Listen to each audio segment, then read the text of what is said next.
إن ما أعلن عنه ويجري الإعداد لتنفيذه في سياق تطبيقات الخطة المشؤومة المسماة صفقة القرن بضم ما يزيد عن 30% من أراضي الضفة الغربية الحبيبة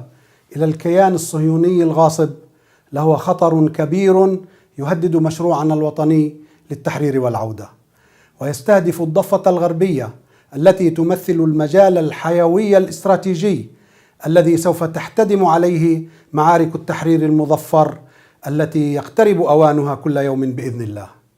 إن الضفة هي الجائزة الكبرى التي تسابق الإدارة الأمريكية الزمن لإهدائها إلى عدونا المحتل، وتمهد لذلك الأجواء في المنطقة وعلى المستوى الدولي. إن هذا المخطط هو استمرار للاحتلال في عدوانه على كل شيء في فلسطين، على الأرض والإنسان والمقدسات والتاريخ والثقافة، ليضيف جريمة الضم إلى العدوان الأصلي باحتلال بلادنا الحبيبة فلسطين وإقامة ما يسمى بدولة إسرائيل على أرضنا. وها نحن بعد أكثر من 70 عاما في صراع مستعر مع الاحتلال، ليأتي مشروع الضم فيفتح أبوابا جديدة من الصراع، وليصب الزيت على النار وليزيد النار لهيبا، ويقضي على كل ما يسمى بمشاريع التسوية والحلول السلمية التي استثمر فيها العالم طوال عقود. فليعلم العالم بأسره أن أطماع الاحتلال لن تتوقف عند حدود الضفة، بل ستشتعل المنطقة كلها ويطال لهيبها كل دولها، وسوف تجد هذه الدول نفسها أمام مشاريع التوطين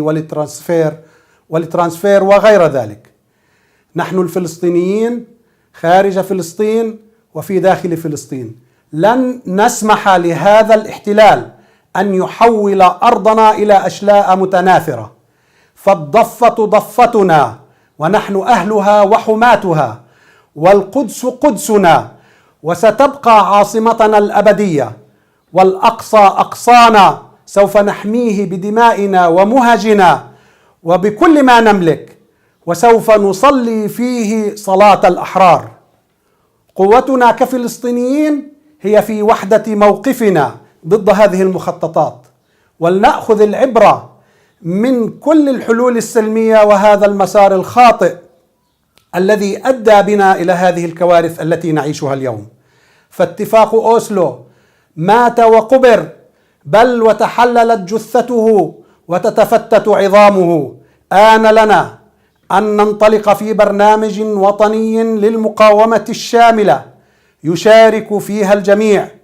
ولنعتمد على أنفسنا بعد الله عز وجل وبعد دعم أمتنا من حولنا.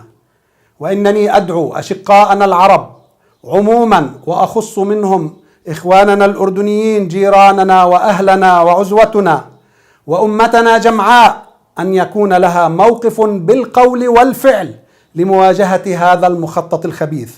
أداء لواجبها وحماية لنفسها من عدوان لن يوفرها لو نجح في القضاء على جدار المقاومة الفلسطيني لا قدر الله، ولن ينجح.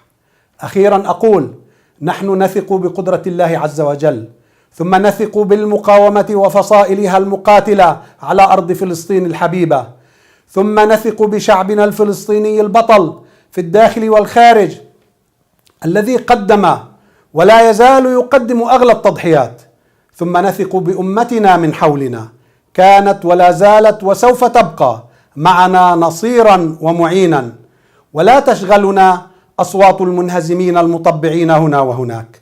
وبعد ذلك نثق أن في هذا العالم بقية شرفاء وأحرار سيكونون معنا في معركتنا لتحرير بلادنا والعودة إلى ديارنا، والله غالب على أمره ولكن أكثر الناس لا يعلمون.